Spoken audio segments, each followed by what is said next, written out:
Welcome to the Excelsior Health Podcast. This is the podcast for busy professionals and busy parents who are battling weight gain, high stress, and a drop of self-confidence. What we do, guys, on this podcast, we break down the complicated aspects of fitness, nutrition, transformation, and we give you guys simple strategies and tactics so that way you guys can start to transform your health and rebuild your lifestyle. I'm your head coach, or maybe soon to be head coach, but I'm the owner of Training for Warrior Saga, and I'm your host of the Excelsior Health Podcast. And we are continuing our series of just educating everybody of the 5 pillars of Excelsior Health Framework. All right. So again, this is a framework I use to coach our clients here at Training for Warrior Saga. It's honestly my life's work. You know, it's through years of being in this industry, through my own transformation, through my business development, mentorships. It's like me extracting these knowledges on the different steps of my journey. And I've kind of just packaged it in a way that I know how to articulate and I know how to coach people through it. So we've kind of trained our staff to be able to guide people through this this framework. And it works, man. The system works if you work it. So I really love it. And one thing I love about this, there's elements that I don't do to the best of my abilities. And I'm still working through this as a transformation coach to improve it. So you might be dominating certain pillars at certain seasons of your life, but then you start to get complacent and drop the ball. And then you got to go back to those pillars and improve it. You know, so it's something that you can always look at certain areas of your life and say, okay, this is what I'm focusing on for the next 12 weeks, 6 months or a year. And it just gives you a roadmap for constant improvement. So previous episodes, what we focused on is training and movement, right? The last one was a little bit longer. That one was a deep dive into our nutrition, which is one of the hardest ones. Today, we're going to cover 2 in 1. So we're going to talk about your rest and recovery, and we're going to talk about developing a resilient mindset. Okay, so again, reminder, Excelsior, what it means chasing excellence. It means raising the standards of your health and these specific categories. So you don't always get your goals, but what you always get is your standards. So if your standard is, work out, maybe twice a week, that's the results you're going to get. If your standard is, 50% of the time I eat good, but man, weekends I just do whatever I want, you're going to get those type of results. If your standards are, sleep is a luxury. It's just, I'm too busy to get proper sleep. Man, you're going to suffer. You're going to suffer mentally. You're going to suffer physically, right? You're going to also suffer emotionally, probably.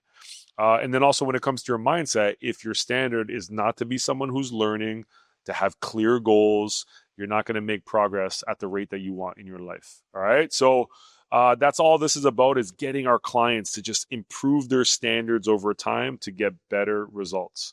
So starting with the rest and recovery, this pillar is fundamental to energy, man. It's just like, that's the biggest thing. You talk to anybody, is like, man, hey, how you feel? It's like, dude, I'm tired.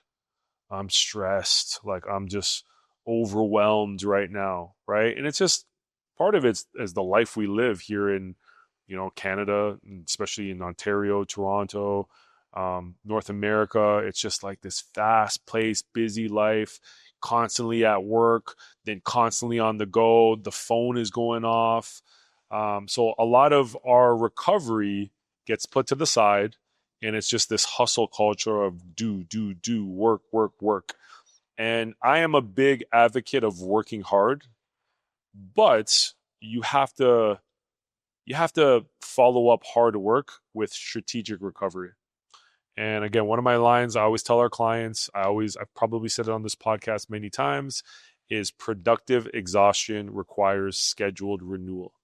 So you got to push yourself. And I think that's what life is all about. Waking up each day, working hard at something that is meaningful to you. It's chasing your purpose, building your life, but then it's following it up with recovery. And we have different things that we deem as recovery. The 4 key elements that we're going to talk about today is quality sleep, right? But it's also fun in self-care. That's kind of how you're going to charge you up. It's physical therapy. And then the last one is meditation. So these are all different elements that you can tap into to help yourself recover. So starting at the most important one that, most people struggle with is your sleep. And this is a topic that you've heard a lot of our experts and our guests that we've had on here discuss it and remind people the importance of it. But again, people just put it to the side. So the quantity of sleep, guys, 6 to 8 hours of sleep is what you want to focus on. I would say if you are an athlete, I would say even if you're someone who deals with a lot of mental health challenges, if you're struggling with depression, it's like getting the right amount of sleep is important. Too much sleep, sometimes with people that are struggling with depression and things like that, it's too much, right? Like you don't want to be sleeping for 12 hours, 14 hours, that's too much. But that window of like 7 to 9 hours is optimal. I say 6 hours because, hey, sometimes as busy professionals in the world we live in, we just got like shit's going on, man. So it's like 6 hours is adequate. I don't think it's optimal, but that's the ratio you want to be in, is being in that 6 to 8 hours. There's too many people out there that think it's normal or think it's acceptable to be like, yeah, I sleep 4 hours a night. Like insomnia, like, yeah, I think when I was in high school, like I was like, what the hell was that? I think one of my teachers had that. Now it's just like a term that gets thrown out so much.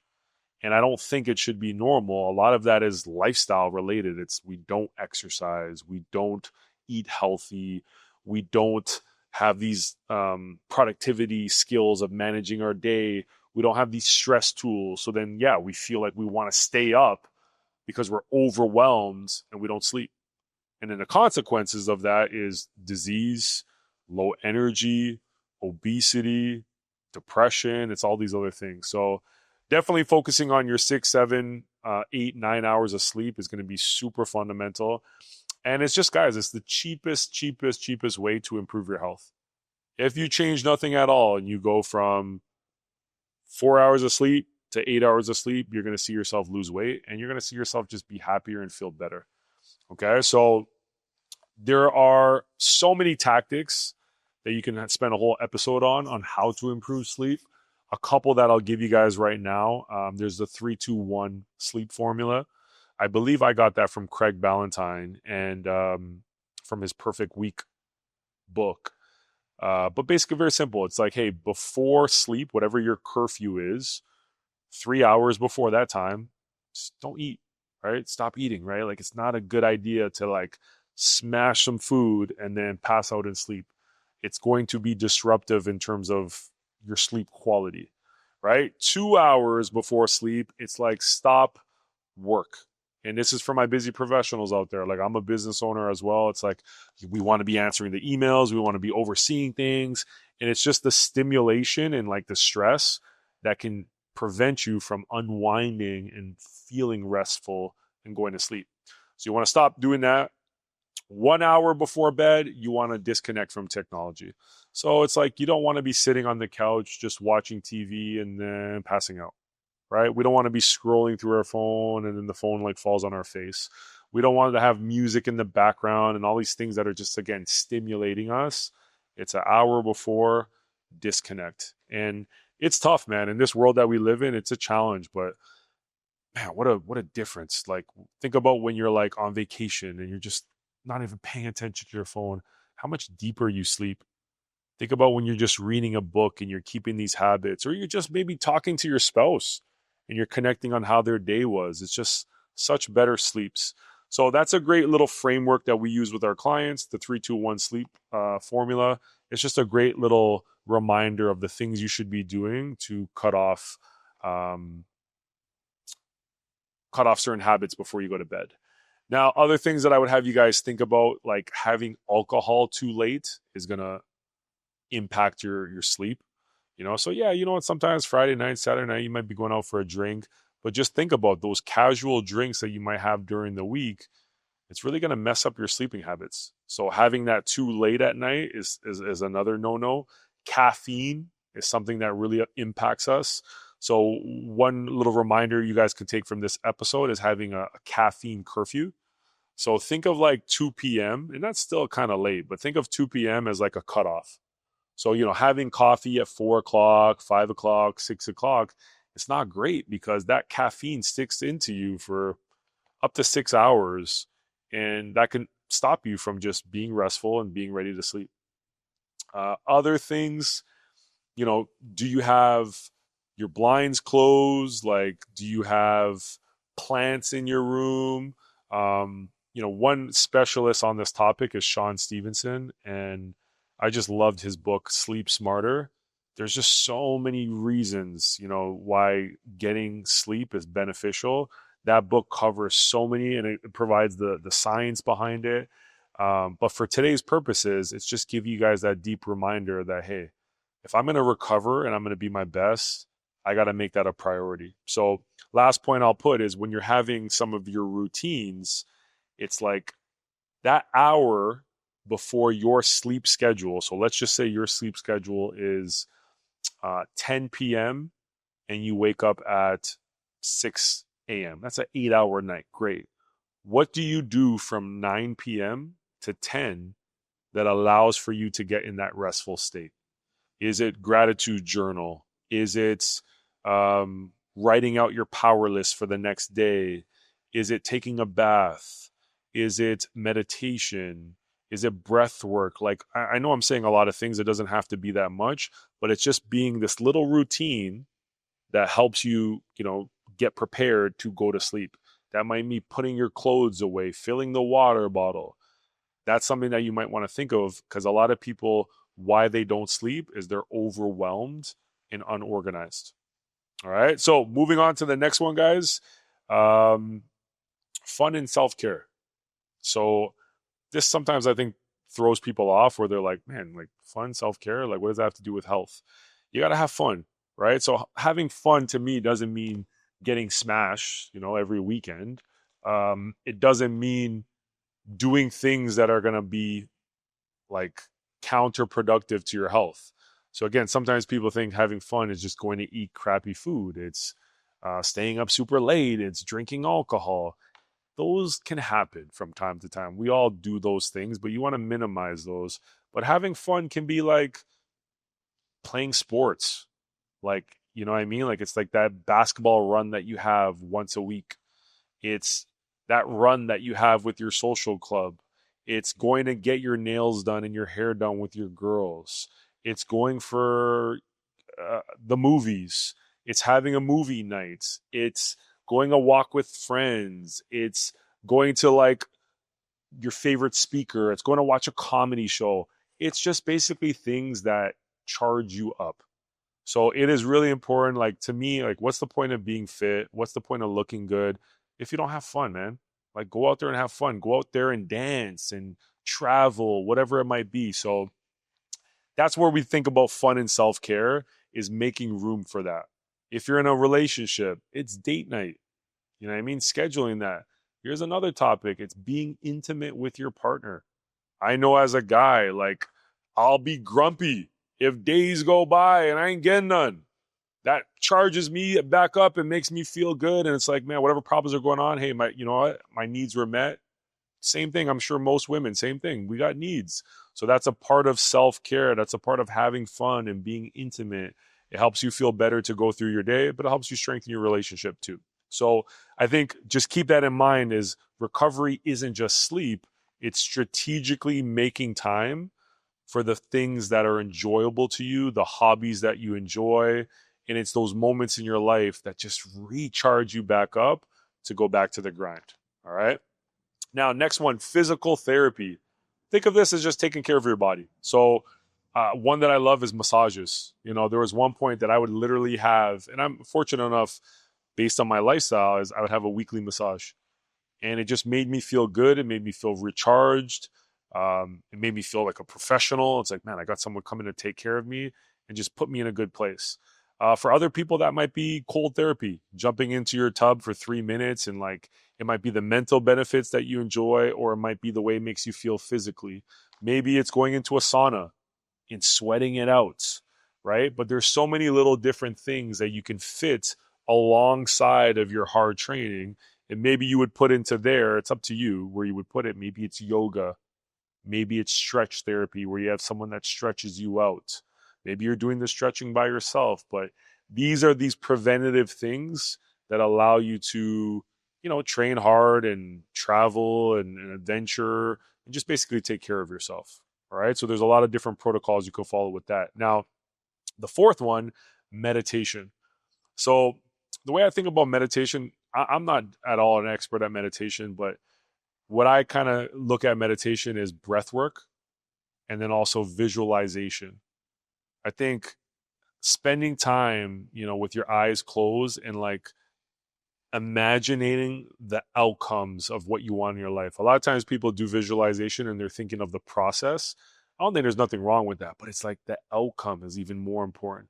It's like you in the body that you want, you living the life that you want, you having the vacation, you conquering the challenge. It's spending time, like 10 minutes a day becoming familiar with those outcomes. And I've heard Ed Mylett say this before is your mind moves to what it's more familiar with. So if you're constantly visualizing and then you're also putting into practice with the action, the likelihood that that becomes a reality in your life is so much more higher. So I'm a big, big advocate of visualization.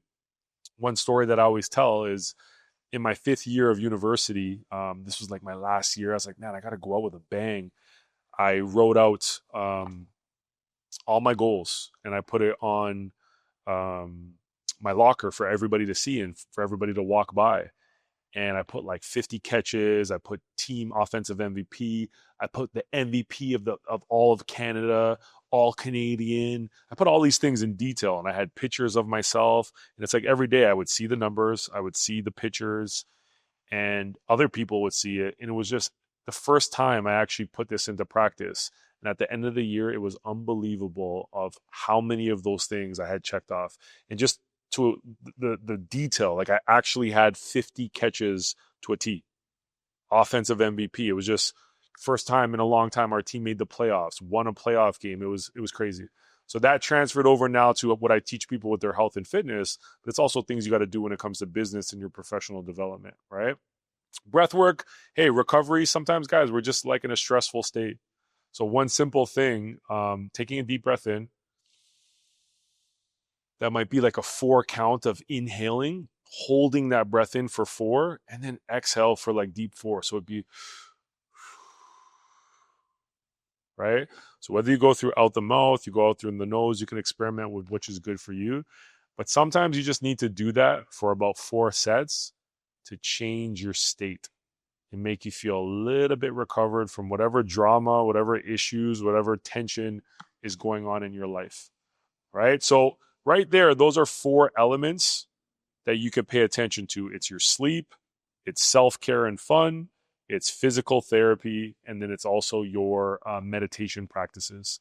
All right. These are ways that you can strategically start to recover yourself so that way you can go back to doing the things you really want to do in your life. Now, the next pillar we're going to talk about is resilient mindset. I honestly, over my years, in the beginning, I thought it was just about working out and eating healthy. Now, and I'm sure if you talk to any personal trainer or fitness coach or transformation coach, a big part of what we do, it's psychology, man. It's helping people change their self-identity. It's helping people raise their standards. It's helping people change the story, their vocabulary, their limiting beliefs. And it's like all the things that we just talked about recovery, nutrition, training. Sometimes people can't do those because they just don't have a resilient enough mindset. And we have to spend time breaking down those things to be able to make those changes. So I think it's one of the hardest things to change, but it's one of the most rewarding things as a coach is as you see people's change in their mindset, man, that's where the transformation begins. And one quote I'll leave you guys is your mindset will precede your skill set. If you want to be this fit person and do all these things, you're going to have to change the way you think. You're going to have to change your attitude. You're going to have to change the way you talk. You're going to change your relationship to stress. Your filter on how you view the world. It's going to change, right? The way I looked at life when I was in my 20s and the way I look at now more in my late 30s, it's different.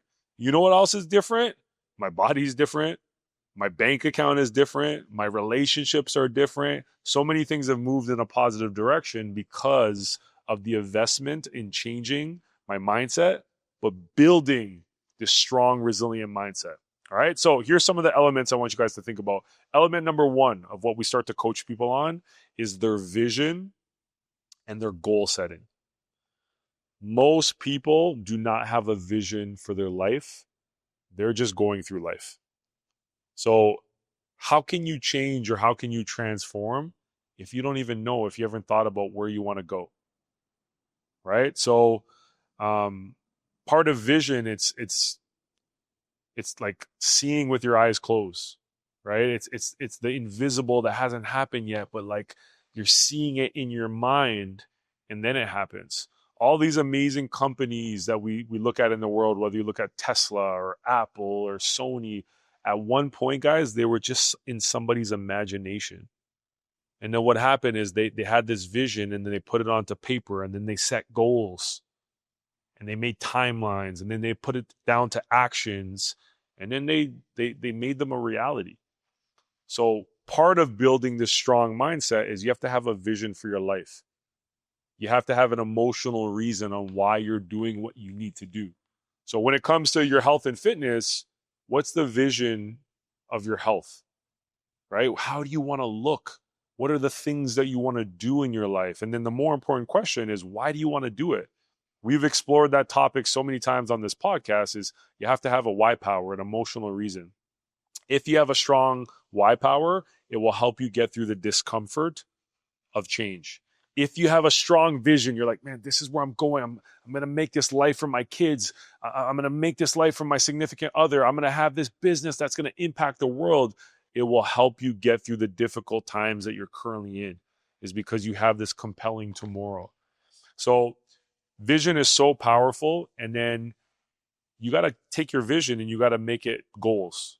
So a lot of people, when they set goals, it's maybe on a birthday, it's maybe New Year's, but people aren't setting goals regularly. So the way we like to do it in this program, and this is something I've learned over the years, is you want to have some big, scary goals that might be 1 to 3 years away. And a lot of times these 1 to 3 year goals, you don't know how to achieve them. You just don't know because you're not there yet. You're the person you are now. But don't let that stop you from setting the goal. It's you set the big, scary goal, but part of these goals that you got to have is they got to be specific, measurable, and they got to have a timeline. So if you want to say, I'm going to create a successful business, that's vague, right? It might be, man, I'm going to create a 7-figure business that changes the fitness industry with personal training, and I'm going to do that over the next 18 months. I want to lose weight. That's not a good goal. Is I want to lose 52 pounds of fat and I'm going to accomplish this over the next 14 months before I turn 50 years old. Man, that's a specific goal. All right. And then part of those big, scary goals, it's breaking those down into like 70-day to 100-day sprints. So, you can call these 10 weeks, 12 weeks. There's one book that I read, which is called The 12-Week Plan. And the concept of the book is like, or maybe it's called the 12-week year. I can't remember. But basically what it is, it's you can accomplish almost a year's worth of progress in 12 weeks because you can have more urgency. Annualized goals, a lot of times people are just like, yeah, I got more time. But when you really focus in 12 weeks is long enough where you can see significant change, but it's short enough where like, man, there's urgency. I got to take action. If I just piss off for a week, man, I'm behind the ball. Right? So what you want to do is know what your big, 1 to 3 goals are, and then shrink them down to, hey, what are these 1 to 3 things that I'm focused on for the next 70 to the 100 days? And then part of what you want to do with goals, this is probably the most important part, is once you're clear on the goal, is what are the key actions that are going to produce the goal? So for example, if we said, hey, I got to lose 50 pounds over the next 14 months before my 50th birthday. Cool. What am I going to accomplish in the next 12 weeks? Okay, well, 1 pound a week of fat loss is fantastic. I'm going to aim, in the next 12 weeks, I'm going to lose 15 pounds of fat because I believe I can do that. Cool. So now they have that goal of losing 15 pounds of fat in 12 weeks. Okay, what are the key tactics? It might go back to a previous episode is, hey, this woman's going to eat 1,800 calories. She's going to have 130 grams of protein. She's going to train 4 days a week. She's going to walk every single day for 45 minutes. And she's going to do a body fat scan every 2 weeks. And she's going to sleep 7 hours. Those are her tactics, the most important tactics that produce her result. And she's just focused on executing those. Did I do those or not? If she hits 80% of those tactics over the 12 weeks, she's going to accomplish transformational results. That's where we're getting to, right? So that's the level of specificity as when you're tracking your vision and your goals that a lot of people don't take the time to do. They're just working out. They're not tracking their weights. They're not doing body fat scans. They're not tracking their food. All right. So that's goal setting. Once you have these goals and you're clear and you have these plans, you could be more resilient. You could handle stress when it comes because you actually have a game plan and you have direction. Or if you don't have your clear goals and you don't have a vision, you say yes to this, you say yes to that, you say yes to this, where a lot of times most of us will get more results if we just say no more because we're more focused on what really matters in our life. All right. Next one is our core values. So core values, man, like that's what I love the Training for Warriors system. This is what taught me about core values. And the way I think of core values, it's just like, it's the rules to how you live life, right? It's the qualities and the type of person you want to be. So we have 9 core values that we teach here at Training for Warriors, but it's really just figuring out for you, like if I want to be this certain type of person, if I were to write out me 2.0 or like the ideal version of myself, there's these certain qualities that you want to have. You know, if you look at Superman, right? Superman overcomes obstacles, right? So that means he has courage. Superman might be enthusiastic. He might be selfless. He might be loving, like whatever. You guys catch my drift. But the point is you need to know your values. Most people, they don't know what they stand for as a person. So I'll share a couple of my values. One of my values is Kaizen, right? I don't know what's it called, if I'm going to have a boy or a girl, but if I do have a boy, that's going to be our name. It's going to be Kaizen. And basically it means constant improvement. And that's just something that I look at my life as like, man, am I getting better? Did I get better this month? Am I learning? Am I pushing my capacity for growth? That's just really something that's become important to me. Another one is gameness. Gameness to me is courage.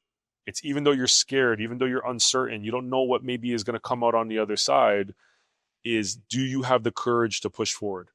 Do you have the ability to keep sprinting even though you literally cannot see the finish line, but you're trusting that you're going to get to there on the other side, right? Those are some values that are important to me. Another value of mine is family. You know, like my family, my 3 kids, soon to be 4, my wife, like that's my rock. That's my world, that everything revolves around them and giving them the quality of life. Right? So the point is if you want to transform your health, you got to know what your values are. And those values will guide you during times of uncertainty. So I'll give you an example. If you're someone who's saying family is your value and you are overweight, you're unhealthy, you're eating like crap, I would argue to you is like, man, you're not living that value.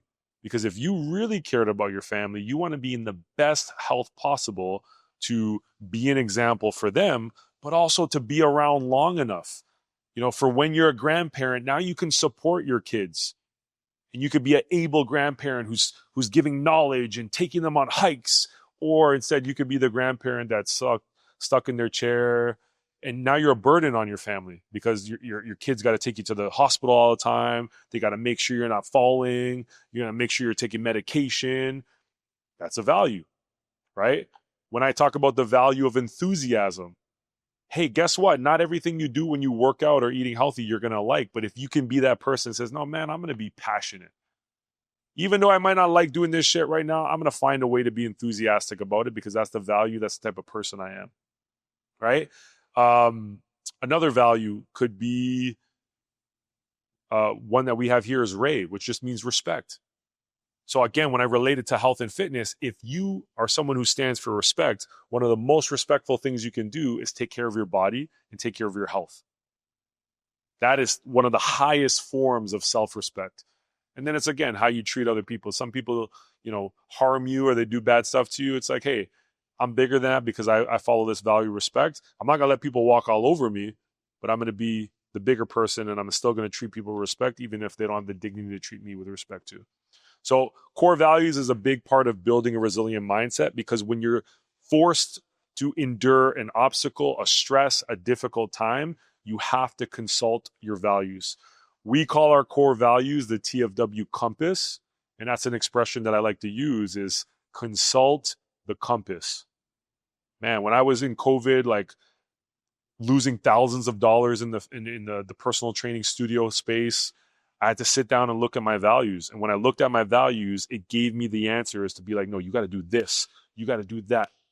When I have a difficult situation in my family, in my personal life, in my business, I have to go to my values and say, how should I behave right now? How should I act on this situation? And those values help me figure out the next step.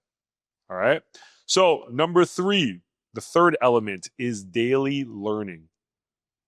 So part of being resilient, it's like, man, if you have more knowledge, guess what? You have more potential power. You have more information that you can act on. If you are limited of your understanding of things, yeah, you might be more stressed when parts of your job changes because you're not learning anymore. Guess what? You're limited. Now they want you to do a task, and because you haven't invested in yourself, maybe now you're going to be the one who's getting let go of your job, right? Or on the other end, that person who's constantly reading, they're upgrading, they're finding ways to get better. People at their work or their superiors are like, damn, this person just keeps getting better. And now you create opportunities because you're learning and you're that much more valuable as a person. When it comes to your nutrition, hey, maybe you join a program like us and we're giving you the tools and we're teaching you, but then you go a level deeper and you keep learning. And now you have more of a wealth of knowledge. So maybe you can do it on your own because you just feel more equipped and you've taken the things that we've learned and you put them into action. So part of being able to go through challenges, it's literally having the answers to go through them. Most people, when we get, faced with confrontation and challenges and obstacles, what keeps us going backwards is just we're not learning how to go through it. Every obstacle, every failure, it's literally an opportunity to learn. So why not be proactive on that and commit to learning on a regular basis? Ways you guys can learn. Number one way is through mentors and who you spend time with. And if you're spending time with people that are healthier and more fitter than you, you're going to learn from them. You're going to pick up some habits. If you're spending time that have people that make more money, they know investments, they understand real estate, they have business, they're great at the job, or they're better and more experienced at the job than you, you're going to pick up those habits from them if you're asking the right questions. If you spend time with great parents that are super loving and they have this great plan for their kids, man, you're going to pick up how to be a better parent, right?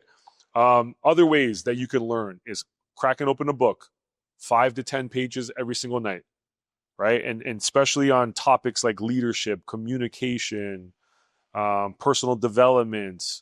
Like, these are things that no matter what you want to do in your life, they're only going to help you. Habits, other things, podcasting like we're doing right now, right? Is in your car. To me, that's the best place to podcast, is literally driving and learning at the same time. That 10, 20, 30-minute, maybe some of you hour commute to work, the amount of knowledge that you can consume on a daily basis that can change your life and help you be a more resilient person is unbelievable.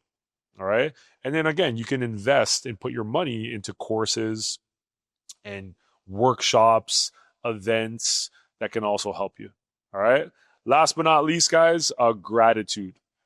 Gratitude is one of the most important things to building a resilient mindset. Some people, and I've been in this situation too, as you're a whiner, you're ungrateful, you're complaining about things. Gratitude just puts into perspective of like, man, be appreciated.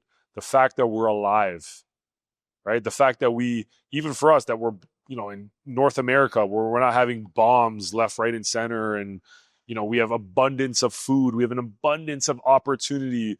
Most people complain so much about the opportunities that are right in front of them, right? So Being grateful is just basically looking at life and searching for the things that you can be thankful for, right? So what you can do is each day write down, hey, what are 3 things that you are grateful for? It could be as vague as, man, I'm so grateful for the sun outside. I love this weather. Or it could be so specific as, man, I'm so grateful that this person brought me this cup of coffee at 4 o'clock. It shouldn't be 4 o'clock. Maybe it should be at noon when I knew they went out of their way to do it and they came back just for me, right? Gratitude is one of the most important traits that you can have. And one I'll leave you with is this term called blissfully dissatisfied. And what it means is being bliss means choosing to be happy no matter what.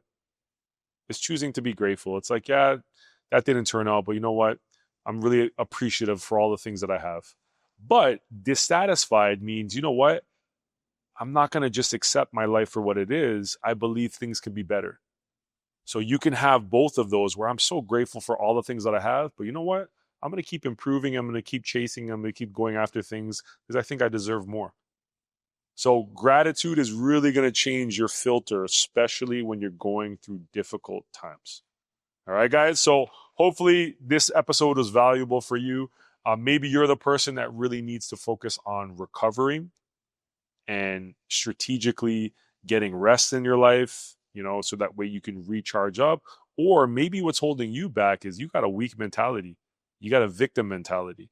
And you need to be more resilient and overcome the obstacles and the stress and the naysayers. And some of these elements that I just shared, those are going to strategically help you build that mindset so that way you can transform not only your health, but other aspects of your life. Share this one out. Thank you guys so much for watching this one. Coach Cory, signing out. Beastin'.